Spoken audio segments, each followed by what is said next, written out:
কোলামণিহঁতে যি দিহানাম আমাক দি গ'ল সেই দিহানামক কিন্তু এতিয়া আমি অকণমান বিসংগতি দেখিবলৈ পাইছোঁ। দিহানাম বুলি ক'লে তাত ৰাগ থাকিব, ভংগীতা থাকিব, ৰাগিনী থাকিব। আমি যাওঁ এ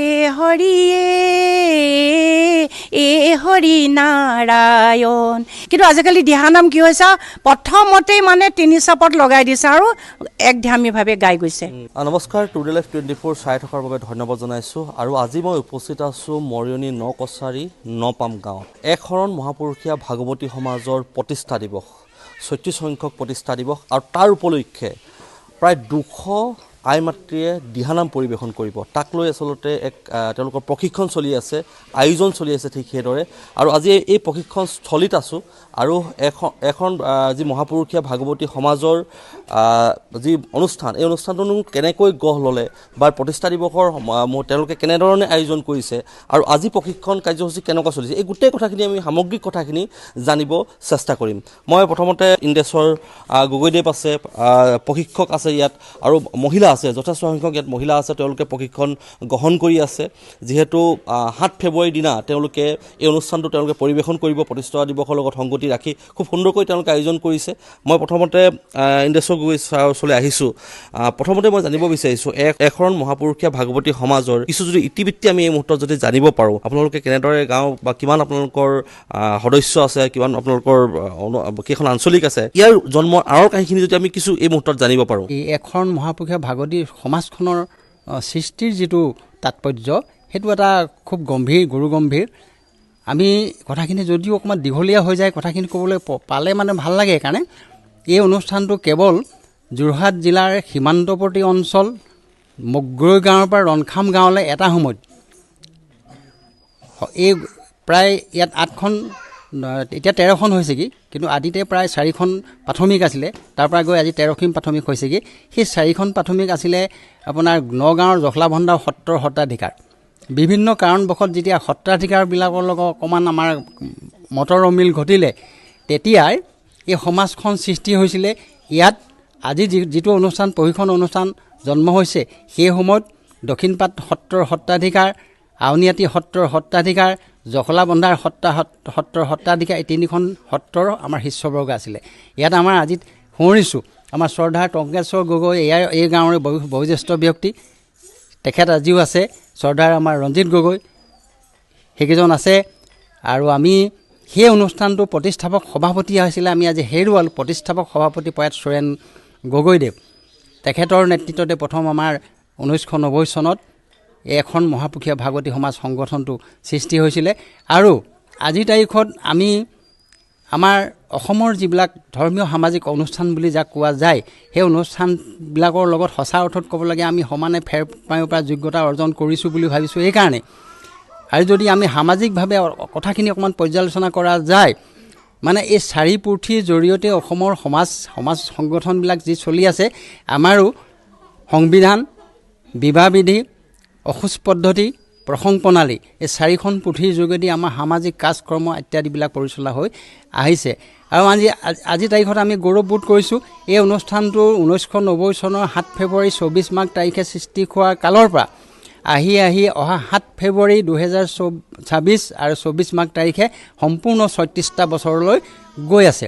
গতিকে এই 36 বছৰৰ অন্ততে 2040 চনত হ'ব লগা আমাৰ যিটো সোণালী জয়ন্তী লক্ষ্য, আমাৰ 2040 চন সোণালী জয়ন্তী অনুষ্ঠান 14 বছৰ পাছতে সেই অনুষ্ঠানটোলৈ গৈ আছে। তেতিয়ালৈ আমি কেনেকৈ জীয়াই থাকে সেইটো বেলেগ এটা কথা, কিন্তু লক্ষ্য আমাৰ 2040 চন। সেইকাৰণে এই 26 চনৰ এই অনুষ্ঠানটোকে আমি এটা ব্যতিক্ৰমী ধৰ্মীয় অনুষ্ঠান হিচাপে পালন কৰাৰ, উদযাপন কৰাৰ প্ৰয়াস কৰিয়েই এদিনীয়া কাৰ্যসূচী হ'লেও আমি দিহানামৰ দৰে এটা গুৰুত্বপূৰ্ণ অনুষ্ঠান মহিলাসকলৰ, আৰু ইয়াত কি হ'ল আমাৰ ভাতৃপ্ৰতি সংগঠনবিলাক আছে, যেনে মহিলা চৰা, যুৱ চৰা, এইবিলাকেও সংগঠনটো সজীৱ কৰিবৰ কাৰণে নিজস্ব কাৰ্যসূচী আগবঢ়াই নি আছে। গতিকে আজিৰ তাৰিখত এই যে আমাৰ আগন্তুক 7 ফেব্ৰুৱাৰীত হ'ব লগা যিভাগ অনুষ্ঠান, তাৰ কাৰণে আমাৰ বিশেষকৈ প্ৰস্তুতি চলি আছে আৰু পূব যোৰহাট আঞ্চলিকৰ 13খন প্ৰাথমিকৰ পৰা আহি তৃতীয় পৰ্যায়ৰ প্ৰশিক্ষণ আৰম্ভ হৈছে। গতিকে মই লগতে আমাৰ বাইদেউ ৰুণু বৰগোহাঁই বাইদেউৰ লগতে সকলো প্ৰশিক্ষক তেওঁ সহযোগীসকল আৰু সকলোলৈ আমি ধন্যবাদ আৰু কৃতজ্ঞতা যাইছোঁ। এইবাৰ গোলাঘাট জিলাৰ green plantation group Nipen Gogoi সেই গ্ৰুপৰ এজন সদস্যই আমাক পুলি যোগান ধৰিছে, বৃক্ষৰোপণৰ পুলি যোগান ধৰিছে। আমি আঠখেলৰ পৰা পূব যোৰহাটৰ পৰা প্ৰত্যেকখন প্ৰাথমিকৰ নামঘৰৰ কাৰণে এটা পুলি যোগান ধৰা হ'ব আৰু আমাৰ নিজেও তেওঁলোকে 20টা পুলি নামঘৰত প্ৰতিষ্ঠা হ'ব। সেয়া এটা ভাল খবৰ। আৰু আমাৰ 7 তাৰিখৰ দিনাখন দৈনিক অসম, মনত ৰাখিব, দৈনিক অসম কাকতখনত এটা পৃষ্ঠা। গতিকে দৈনিক অসমখনত আমি ডাটাবিলাক কালেক্ট কৰি আছোঁ। দৈনিক অসমত সেইদিনাখন এটা পৃষ্ঠা আৰু সেই দৈনিক অসমখনত যদি সেইদিনাখন আমাৰ প্ৰকাশ কৰিব পৰা যায়, একেবাৰে অসমৰ চুকে কোণে প্ৰচাৰ হোৱা পেপাৰখনৰ যোগেদি প্ৰকাশ পাব। আৰু সকলোৱে যে মনোবল বান্ধি আগন্তুক 7 ফেব্ৰুৱাৰী তাৰিখ যদিও আমাৰ কাগজে পত্ৰ ঘোষণা এতিয়া যিটো আমি অনুভৱ কৰিছোঁ, আমাৰ দুখতে সীমাবদ্ধ বোধ হৈ নাথাকিব। কাৰণ অঞ্চল আমাৰ আশে পাশে গাঁওবিলাকেও কিছুমানে প্ৰশ্ন কৰিছে, কেলৈ আমাক নামাতে নেকি, আমি সহযোগ কৰিব নোৱাৰিম নেকি ইত্যাদি ইত্যাদি। কিন্তু চিঠি দিয়া হৈছে, আমাৰ চেলেংহাট অঞ্চলৰ প্ৰায়বিলাক গাঁও চিঠি দিয়া আছে। দুশতকৈ অধিক আই মাতৃয়ে সেইদিনা দিহানাম পৰিৱেশন কৰিব, আপোনাৰ সেইটো বিশ্বাস? নিশ্চয়কৈ ধন্যবাদ জনাইছোঁ। মই নিশ্চয় গগৈ ছাৰলৈ ধন্যবাদ জনাইছোঁ। আৰু বাইদেউ আছে যিহেতু অতিকৈ ভিতৰুৱা সীমান্তৱৰ্তী অঞ্চলৰ এই আই মাতৃসকলক দিহানামৰ যি সুশৃংখলিত তেওঁলোকক দিহানাম পৰিৱেশন কৰাৰ যিটো নেতৃত্বটো, গুৰু দায়িত্বটো কিন্তু এইবাৰ বাইদেৱে গ্ৰহণ কৰিছে। বাইদেউ কি পাইছে এই অঞ্চলটোত? আপুনি চাগে আগতে পূৰ্বতে অহা নাই, প্ৰথমবাৰৰ বাবে আপুনি আহি এইসকল লোকক আপুনি যিটো শৃংখলিত ৰূপত দিহানাম পৰিৱেশন কৰে, কিন্তু শৃংখলিত ৰূপত এটা নিয়ম অনুযায়ী শিকাবৰ কাৰণে আপুনি চেষ্টা কৰিছে, কি ক'ব এই মুহূৰ্তত? মই জয়জতে সকলোকে মোৰ ভক্তিপূৰ্ণ সেৱা নিবেদন কৰিছোঁ।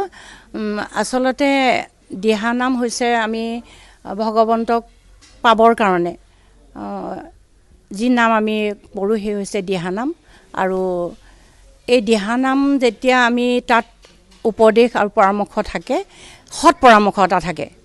আজি যদি আমি কোনোবা ল'ৰাৰ ধৰি লওক বা ছোৱালীয়ে হওক বা যুৱ সমাজে যদি উশৃংখল হৈ আছে, তাত যদি আমি ভক্তিভাৱে তেওঁলোকক যদি আমি দিহানামত আকৃষ্ট কৰিব পাৰোঁ, নিশ্চয় তেনেহ'লে সেই সমাজখন সুন্দৰভাৱে পৰিচালনা হ'ব। আজি আমাক মাতি আনিছে, ইতিমধ্যে ইন্দ্ৰেশ্বৰ ককাইদেউ সকলো কৈ গৈছে, দিহানামৰ প্ৰশিক্ষক হিচাপে আমাক আমন্ত্ৰণ কৰিছে। আমি সিমানৰ পাত্ৰ নহয়, তথাপিতো আমি আগবাঢ়িছোঁ। মোৰ এটা উদ্দেশ্য, চুকে কোণে গাঁৱত মাজত থকা যিসকল মহিলাৰ প্ৰতিভা আছে, অন্ততঃ তেখেতলোকৰ প্ৰতিভাখিনি বিকশিত হওক, এই বুলি ভাবিয়ে ময়ো আগবাঢ়ি আহিছোঁ। আৰু আজি এই প্ৰশিক্ষণৰ 3য় দিন পাইছেহি আৰু মই ভালেই পাইছোঁ। তেখেতলোকে আগ্ৰহ কৰিছে আৰু প্ৰথম দিনা মই যদিও অকণমান মোৰ তিনি ঠাইত দিছোঁ, প্ৰথম দিনা অকণমান চিন্তা হৈছিলে, কিন্তু লাহে লাহে আজি অকণমান গতি লাগিছে বুলি মই ভাবিছোঁ। আৰু আইসকলে নিশ্চয় পাৰিব, আগ্ৰহ তেখেতলোকৰ দেখিছোঁ। দিহানামটো বিশেষকৈ খুব এটা চলিছে, কিন্তু দিহানাম অলপমান মানে দিহানাম পূৰ্বৰ যি দিহানাম বা কোলামণিহঁতিকৈ যি দিহানাম আমাক দি গ'ল, সেই দিহানামৰ কিন্তু এতিয়া আমি অকণমান বিসংগতি দেখিবলৈ পাইছোঁ। দিহানাম বুলি ক'লে তাত ৰাগ থাকিব, ভংগীতা থাকিব, ৰাগিনী থাকিব। আমি যাওঁ এ হৰি নাৰায়ণ ৰাম হৰি অ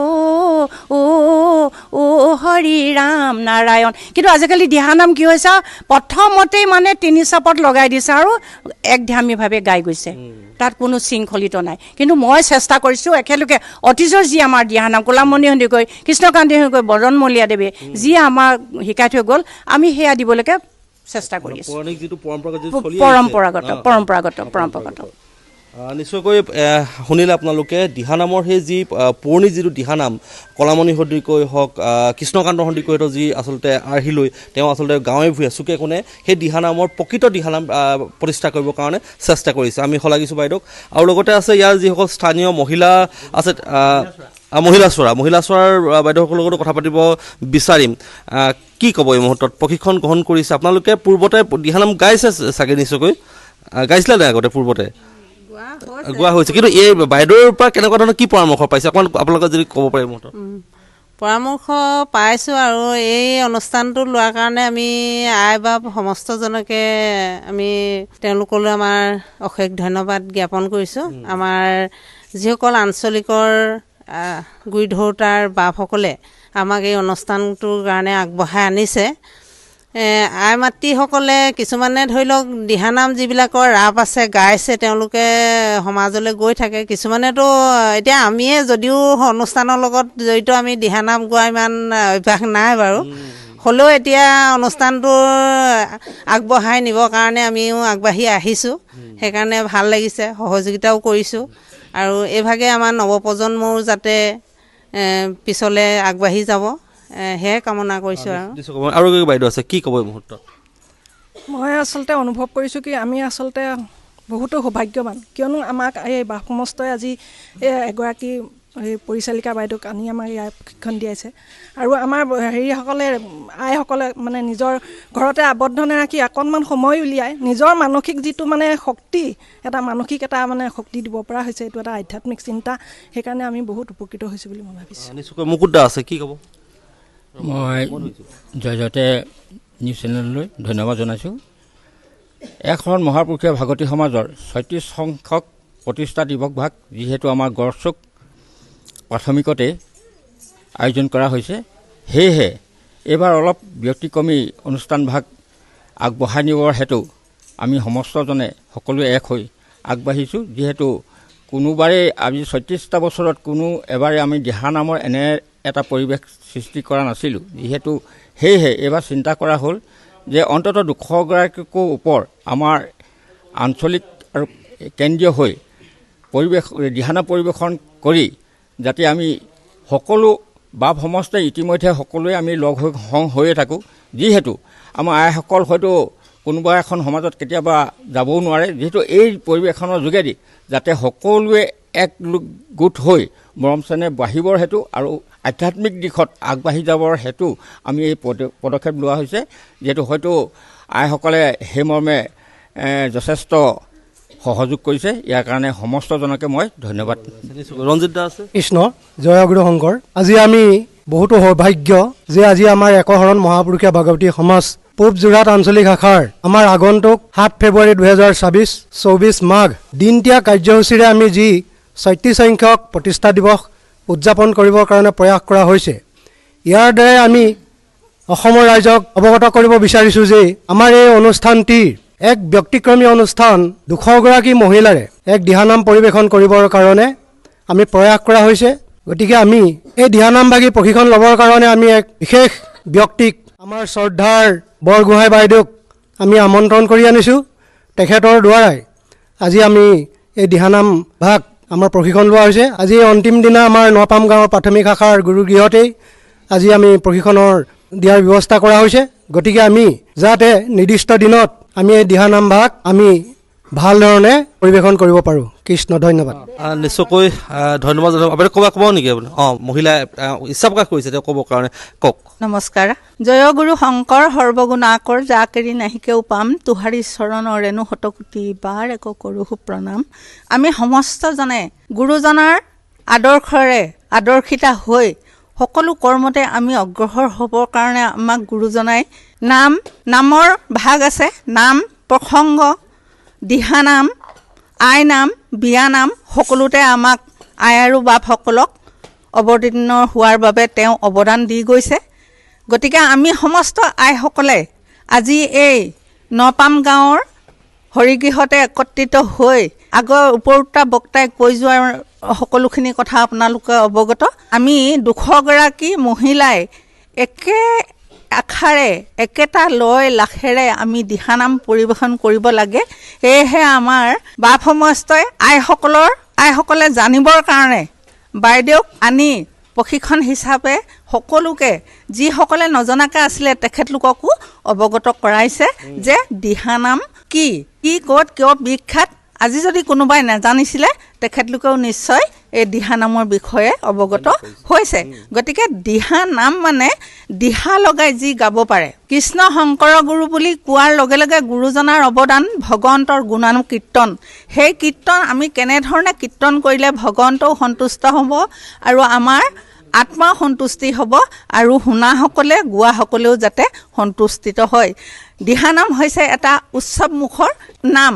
গতিকে আমি সকলো একত্ৰিত হৈ আজি দিহানাম এই নপাম গাঁৱৰ হৰিগৃহত আমি একত্ৰিত হৈ আমি এনেকুৱা পৰিৱেশ আমি এনেকুৱা পৰিৱেশ 200গৰাকী বা 500গৰাকী মহিলা লগ লাগি আমি দিহানাম পৰিৱেশন কৰা নাই, কিন্তু আমি নিজৰ নিজৰ প্ৰাথমিক হিচাপে বা আঞ্চলিক হিচাপে ক'ৰবাত কম্পিটিশ্যনৰ হিচাপে আমি তেনেকৈ পৰিৱেশন কৰিছে কৰিছোঁ আপুনি অকণমান গাই দিয়ে বৈকুণ্ঠত আছিলে হৰি গুণ নাম ৰাখিলে গুপুত কৰি কৃপালু শংকৰে উদ্ধাৰি আনিলে কলিৰ ভকতলৈ বুলি মোৰ গুৰু নাম লৈ ভকতি কৰা কৃষ্ণ। ধন্যবাদ। খুব ধুনীয়াকৈ খুব কম সময়তে তেওঁ কথাখিনিও ক'লে দিহানামৰ যি আচলতে মূল অৰ্থটো তেওঁ ব্যাখ্যা কৰিলে, তাৰ লগত দিহানাম ফাঁকিও খুব ধুনীয়াকৈ গাই শুনালে। আচলতে অসমীয়া মহিলাৰ সেই যি আচলতে স্বতঃস্ফূৰ্তভাৱে আমি যেনেধৰণে ভগৱানৰ গুণানুকীৰ্তন কৰি নামেই হওক বা দিহানামেই হওক এইখিনি যে প্ৰতিভাখিনি আছে, সেই স্বকীয়তাখিনি আছে, সেই তাৰ উদাহৰণ বাইদেৱে আমাৰ আগত দাঙি ধৰিলে। আৰু এনেদৰেই এখন যি মহাপুৰুষীয়া ভাগৱতী সমাজৰ ৩৬ সংখ্যক যি প্ৰতিষ্ঠা দিৱসৰ উপলক্ষে তেওঁলোকে যি এই ব্যক্তিক্ৰমী অনুষ্ঠান তেওঁলোকে গ্ৰহণ কৰিছে, যি সীমান্তৱৰ্তী অঞ্চলটোৰ চুকে কোণে থকা মহিলাসকলক একত্ৰিত কৰি যি এটা তেওঁলোকে অনুষ্ঠান পৰিৱেশনৰ কাৰণে যি সাহস কৰিছে, আমি তাক শলাগিছোঁ। আৰু আমি আশা কৰিছোঁ, আমি কামনা কৰিছোঁ যে ৭ ফেব্ৰুৱাৰীত তেওঁলোকৰ যি প্ৰতিষ্ঠা দিৱস হ'বলৈ গৈ আছে বা তেওঁলোকৰ যি অনুষ্ঠান আয়োজন কৰিছে সফলৰূপে ৰূপায়ণ হওক। আৰু আপোনালোকেও এই অনুষ্ঠানটো আপোনালোকে চাই আছে, তাৰ বাবে আপোনালোকক ধন্যবাদ জনাইছোঁ। আৰু যদি ভিডিঅ'টো আপোনালোকে উপযোগী বুলি ভাবিছে তেতিয়াহ'লে লাইক কৰিব, কমেণ্ট কৰিব, শ্বেয়াৰ কৰিব, লগতে আমাৰ চেনেলটো ছাবস্ক্ৰাইব কৰিবলৈ নাপাহৰিব ভাল ভাল বাতৰি পাই থাকিবৰ বাবে। ধন্যবাদ।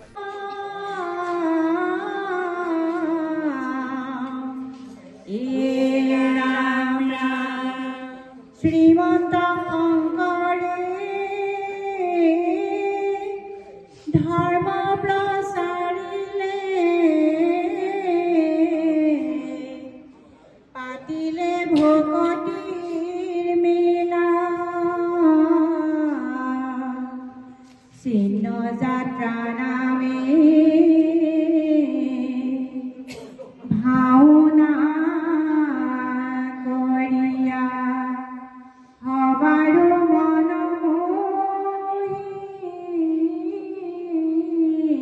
মনমোহিনা। রাম রাম নাম ঘর হজালে শ্রী গুরু শঙ্করে ভাওনা পাতিলে গায়নে বায়নে ভাওনা পাতিলে গায়নে বায়নে বৈকুণ্ঠর হরি নামানি কলে ভকত দিলে মুক্তির বাণী ও নামে পরমদন মিটন জীবনী। রাম রাম